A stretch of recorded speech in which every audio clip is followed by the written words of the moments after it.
Hello and welcome to another episode of the Bubbs on Sports podcast. Today is Wednesday, October 19th. Hope everybody's having a good day so far and had a good rest of their day yesterday. It is, in fact, Wednesday, October 19th here today. We are in the middle of October, one of the best months for sports. Yankees move on with a big 5-1 win yesterday over the Cleveland Guardians. They now move on to play the Houston Astros, the Houston Cheaters, whatever you want to call them.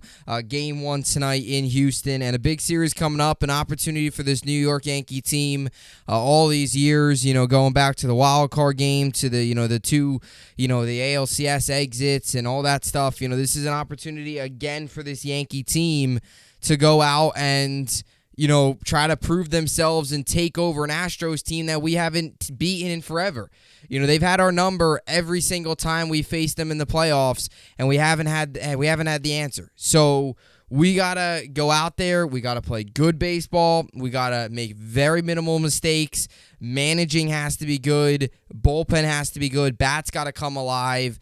A lot of big factors the Yankees need to go into this series. They need to go right if they want to win. So a big series coming up. About a shorter pod here today, about 20 minutes just due to timing. So we're going to start off with the Yankees moving on. We'll recap the Guardian series, recap yesterday's game, get into that. And we'll obviously get to the Nets and Knicks preview as well. Get you ready for their seasons today. Knicks open up with the Grizzlies. Nets open up at home against the Pelicans. So looking forward to the basketball season. A little fantasy basketball as well. So a lot to look forward to. Basketball season starts tonight as well. We'll also get into the New York sports update. Like I said, Nets tonight, Yankees tonight, Knicks tonight. Great time in sports. Football obviously in full swing. Jets, Giants right now. 9-3 combined record. Things are going great over there. A lot of positive things right now, specifically in the world of New York sports. Just a lot of positives. Something we haven't been able to say a lot over the past couple years, really over the past decade. It's been a long, obviously drought here with no championships, but things seem to be pointing up for a lot of these New York sports teams. So with all that being said, this is the Bubbs on Sports podcast, and let's get right into it. So Yankees take down the Guardians yesterday 5-1 as they take the series in 5 games. Things got real iffy after that Saturday game where they lost 6-5. I honestly thought after that game, the series, there was a real good chance that it was over, just because of the fact that the Yankees obviously were down 2-1. They would need to win 2 straight games. You just don't know how much you trust the bullpen. You hear Severino's comments, how much do they really trust Boone and the coaching staff and all that kind of stuff. You kind of just got that feeling that the series might be over and things, the Yankees might be getting ready to go on a golf course, one of these days. And that wasn't the case. Garrett Cole went out there Sunday night, absolutely dominated, gave you a $300+ million performance, in which he did in Game 1 and in Game 4. And then yesterday, you obviously get the game postponed on Monday night. To all the fans out there that spent their hard-earned money to sit through the rain delay and get it rained out, I feel bad. It really is just terrible management by the MLB. But you get that game postponed, and then you win yesterday's game 5-1. And the Yankees take down the Guardians. And look, you could sit here and say, it took 5 games. We should have been out of this series after Game 3. We should have swept them, or, we should have been out of this series in 4 games. The Guardians shouldn't have won the 2 games. They could, they won, the one game we couldn't score. The other game, Boone mismanaged. You could say all those things. The bottom line is the Yankees won. And was it the prettiest series ever? No. Was it a series that, we got the job done? That's all that matters? Yeah, it was. We got the job done. At the end of the day, that's all that matters. But now here's the real challenge. Here is the real, legit challenge in front of you now, and that is the Houston Astros.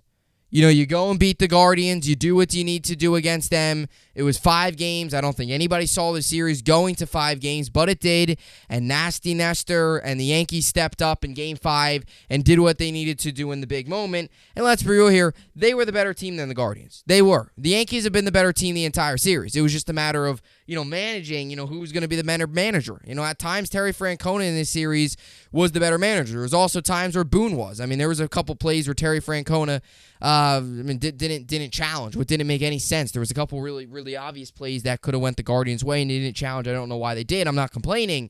But still a very good series win for the Yankees. And now your real challenge is obviously Houston. And it's going to be on the road. Your first 2 games are in Houston. Then you got the next 3 at Yankee Stadium, and then the final 2, if needed, games 6 and 7 will be back in Houston. But look, this is a golden opportunity for this Yankee team to go out and, prove everybody wrong and beat Houston, because we haven't been able to beat Houston at all. We lost to them in the wild card game a couple years ago. 2017, we lost to them in Game 7 of the ALCS. 2019, we lost to them in the ALCS in 6 games. You had Chapman that let up the home run. They had a no-hitter off of us earlier in the year.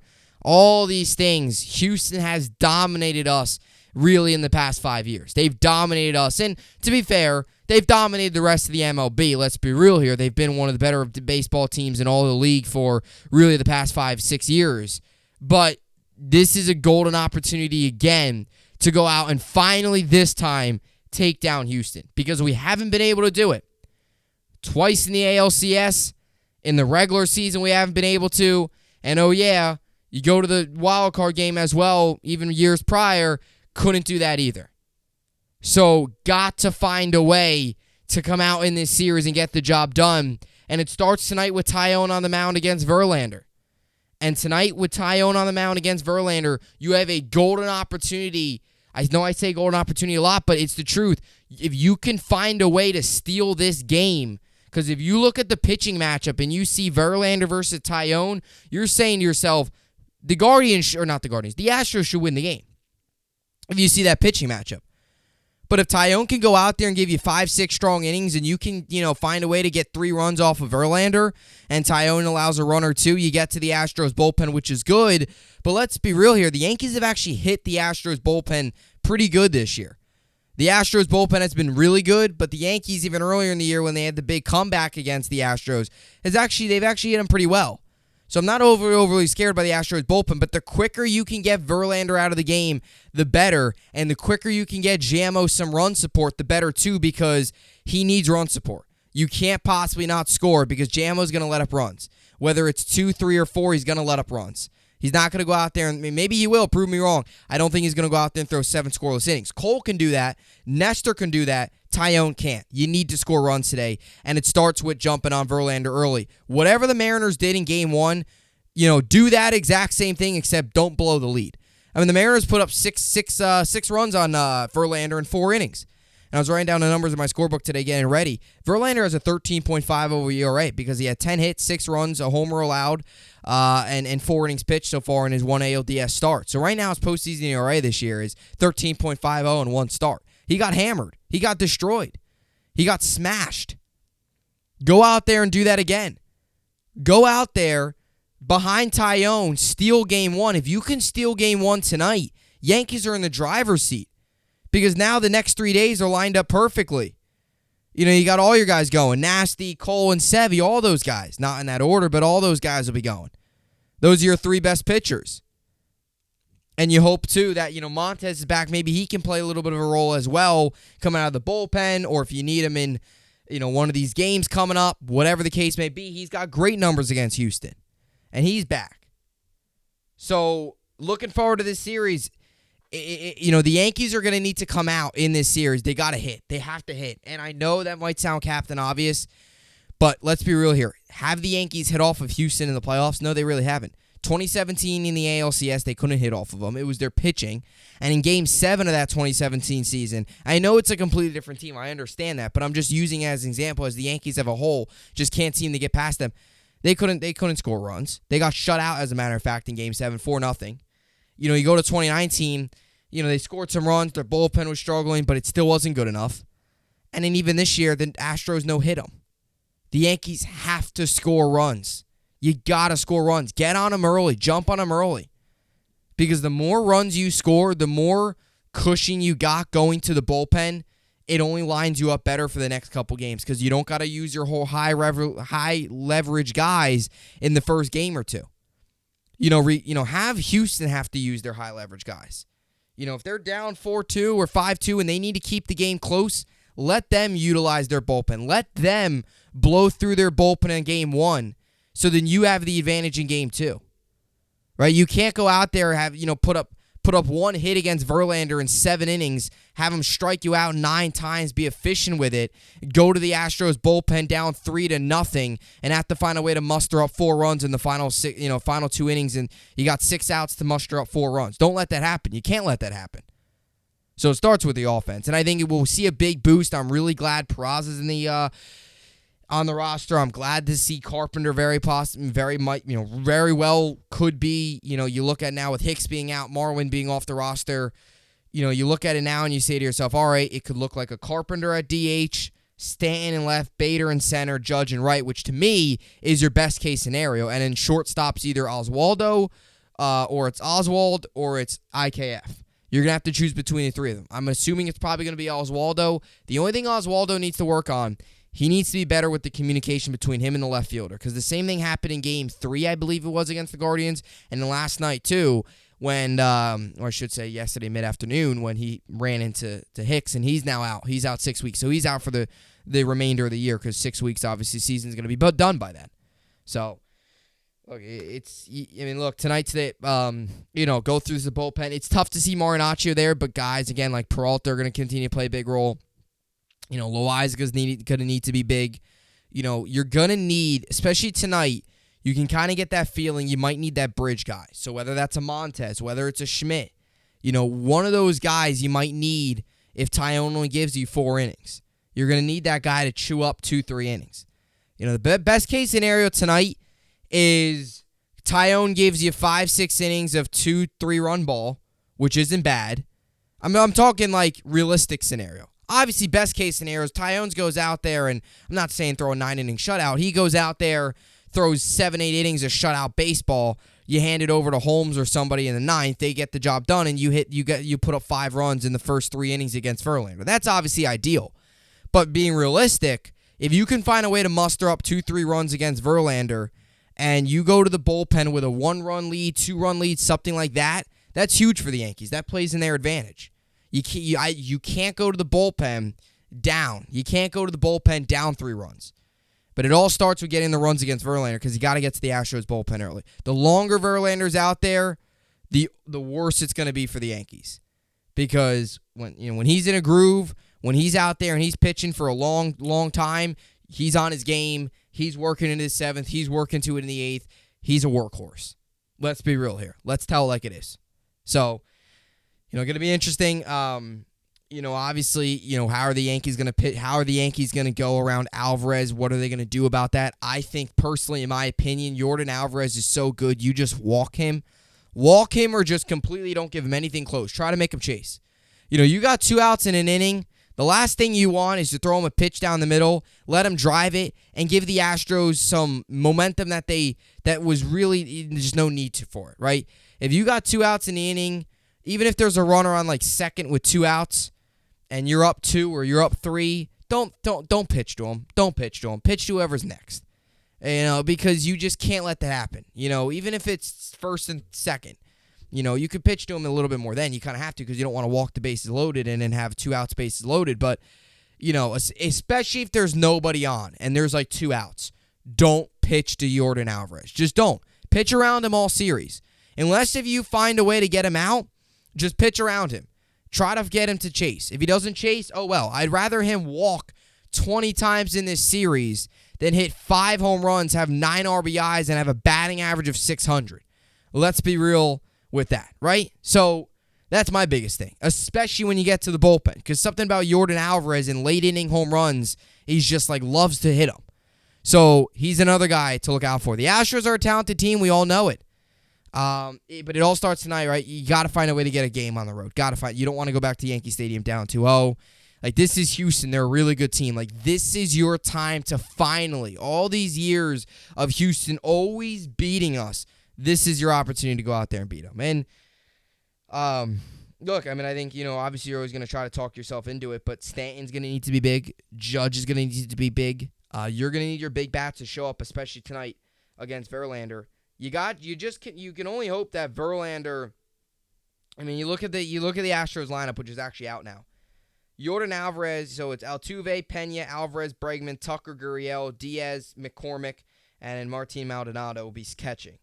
So, your top of the order is always pretty good. Altuve, to be honest with you, though, hasn't had a very, very good postseason. So, he's actually batting. He hasn't had a hit in the postseason yet. He's actually 0 for 16. So he's a guy, obviously that's really hasn't had a very good postseason, surprisingly. But you look at these guys; they've all hit off of Taillon in their career. Altuve's he's 4 for 9 against Taillon. Alvarez is 2 for 6. Bregman's 2 for 6. Tucker's 3 for 5. Diaz is 2 for 3. Martin Maldonado, he's 4 for 10. So they hit off of Taillon. Taillon's got to work around this lineup. But you talk about our Alvarez, and he's obviously had a phenomenal postseason. And obviously, one of the big highlights was that walk-off home run against Seattle. But you look at the guy behind him too. It's Bregman, and he's batting .333. So he's really good. So their lineup, those are your two biggest guys. What the Yankees are going to need to do, they're going to need to get the bottom of the order out. They're going to need to get guys like Martin Maldonado out who batted .186 in the regular season. They're going to need to get a guy like a Yuli Gurriel who's a little bit older, get him out. You're also going to need to get a guy like an Altuve who's had an awful postseason. Continue to pitch him the way Seattle pitched him. Continue to do that because whatever they did in the 16 at-bats he was up there, it obviously didn't work. So you got to pitch to him. You can't possibly pitch around him and Jeremy Pena and then let Alvarez come up with the bases loaded or, first and second, one out, and Alvarez come up. Because now you can't walk him. Now you have to pitch to Alvarez. So the biggest thing to me is, and this is all series, this isn't even just tonight, the biggest thing to me is how do the Yankees pitch to these other guys? How do they pitch to Altuve? How do they pitch to Pena? Because, yes, those two guys they're threatening in the top of the order. You got to find a way to get Altuve out. He's been awful in the postseason. He doesn't have a hit. He's 0 for 16 so far. He doesn't have a hit. Pitch to him. And, if he hits a homer off of you, well, oh well. But, I know he's a Yankee. I know he hits off of the Yankees, all that stuff. But he hasn't done anything this postseason. So it's a tough lineup to navigate. It really is. But all I ask is, and all you just can't let, and, you're going to have to make your money. You're going to have to get your outs from guys like Yuli, guys like Diaz, guys like McCormick, guys like Maldonado. The bottom half of the order, the final 4 guys of that order is where you're going to have to get outs. You're going to have to get outs there. You can't let those guys reach. You just can't let it happen.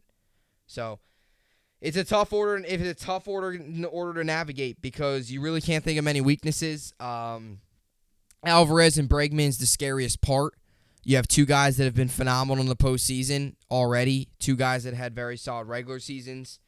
So you got to find a way to pitch around those guys. Even if it's the biggest thing is just pitch around Alvarez, right? The biggest thing is, and all these guys hit off of Jammo. The only one that hasn't seen Jammo is Pena. So pitch to Pena. Pena's never seen him. Altuve's been awful in the postseason. Those are 2 guys you need to pitch to and you need to get out.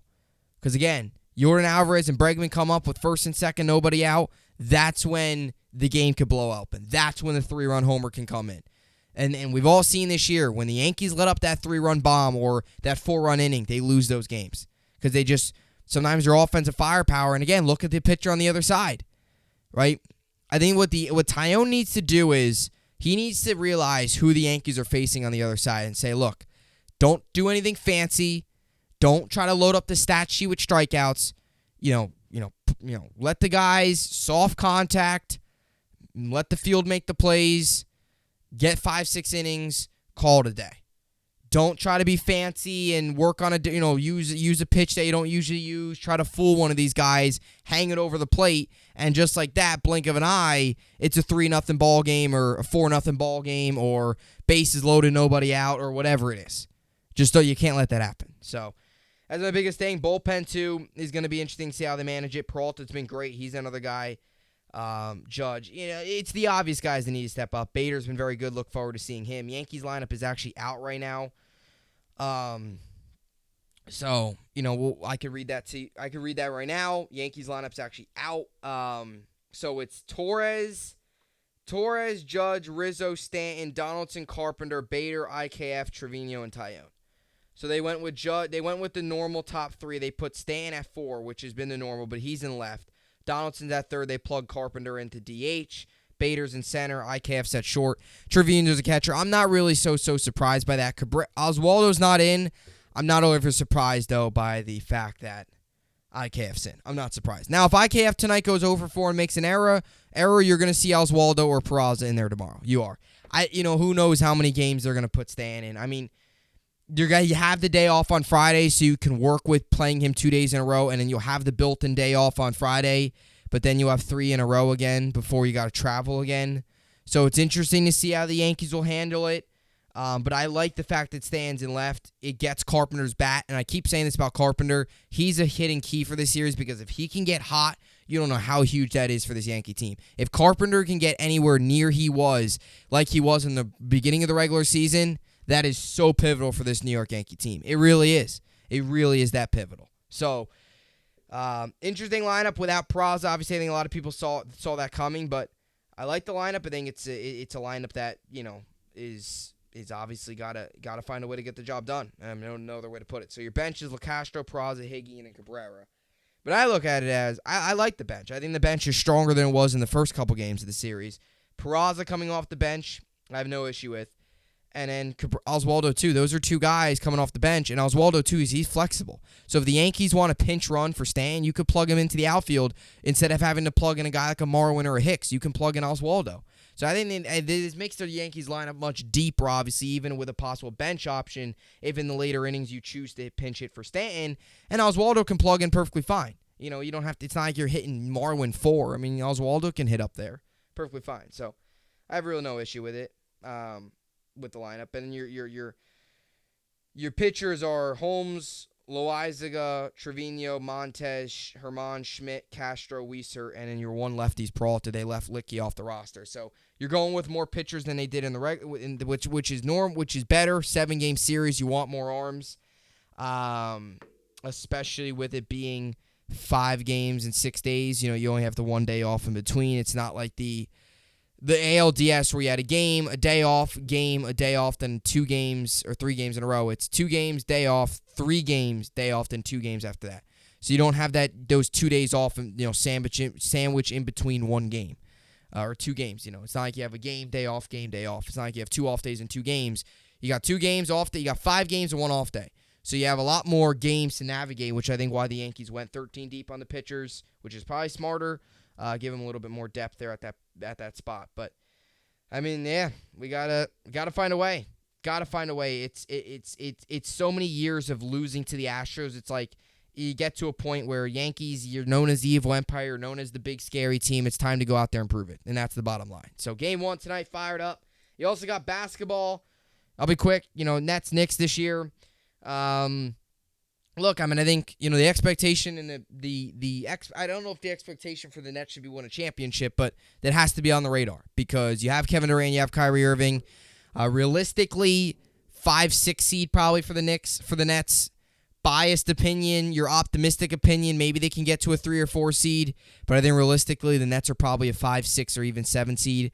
I think the Knicks have a chance with Brunson at point guard. I think they have a chance to get to the play-in. They're going to be fighting it for the play-in, I think. I'm not calling the Knicks a lock of a playoff team, but I think they'll be fighting for the play-in. I think you'll see R.J. Barrett continue to get better. I think you'll see more of Obi Toppin. I think Jalen Brunson's I think you're going to see a big difference. Like this Knicks team, it's maybe sounding like fighting for a play-in is not what you want to hear, but it's gonna be different. It's gonna be better than what it sounds like. Like look, again, this Knicks team's not out there to win a championship this year. They're not. A couple years down the road, maybe, but this is kind of a little bit of a reset year, right? They kind of got a little younger. They got a little bit more, athletic. They got better. But it's almost like they kind of reset a little bit. Like, there was a lot of veterans. The teams the past 2 years have kind of been weird. They kind of got back to their plan of rebuilding, getting better with young talent. They brought Brunson in, a point guard that they haven't had in forever, which I like what they did there. So the Knicks are a team that very easily could be in a play-on spot. Maybe if they really catch fire, maybe they get to I don't think they'll be a 6 seed, but I think I could see him as an 8, 9 seed, maybe a 7 seed. I don't think they actually get into the postseason. I don't think they actually clinch a 6 seed or in there. I think 7, 8 seed. I think 9 seed probably is 8, 9 seeds probably most realistic. 7 seed at best. 10 seeds like you're in, but you could be better. And anything less than that, I think, is not great. you should make the play-in this year. I think that's kind of the realistic expectations for the Knicks. You should be a play-in team. You got to be one of the 10 best teams in the Eastern Conference, which isn't crazy to ask. I mean, I know when you look at the Eastern Conference, you say to yourself, all right, they were an 11 seed last year at 37-45. The 10 seed last year was 43-39. You can't sit here and tell me the Knicks can't win 45 games this year. They can do it. The Knicks can win 40 games. I mean, they won 37 last year, and they got better. They got better from last year, so they should be a play-in team.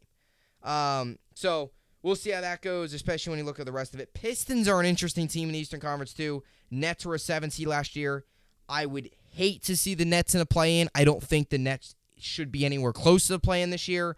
I think 5-6 seed around there. I think 3-4 seed at best. But we'll see, obviously, how it all plays out. So looking forward to the basketball season. Nets, Pelicans tonight, along with the Knicks, Grizzlies. Knicks on the road, Nets at Barclays. So looking forward to that. Obviously, Padres, Phillies tonight, along with the Yankees, Astros, Tyone Verlander on the mound. And, by the way, I did a fantasy basketball draft the other day. So this is my fantasy basketball team. It's Jamal Murray, Tyrese Halliburton, Franz Wagner, Scotty Barnes, Nikola Vucevic, DeJounte Murray, Keldon Johnson, C.J. McCollum, Jalen Brunson. I did pick him up as the point guard. I had Steven Adams, Steph Curry, Kawhi, and Tyrese Maxey. So that's my lineup. So not bad. Head-to-head categories this year for my fantasy league. So a little bit different than other years. But it's going pretty good. Pretty good. So if basketball season tonight, hockey's in full swing, football's in full swing, October baseball, Game 2 of the NLCS tonight, Padres, Phillies, Game 1 of the ALCS tonight, Yankees, Astros, Final Four remains, so looking forward to all that. So with all that being said, that will do it for the podcast here today. As always, hope you enjoyed it, and thanks for watching.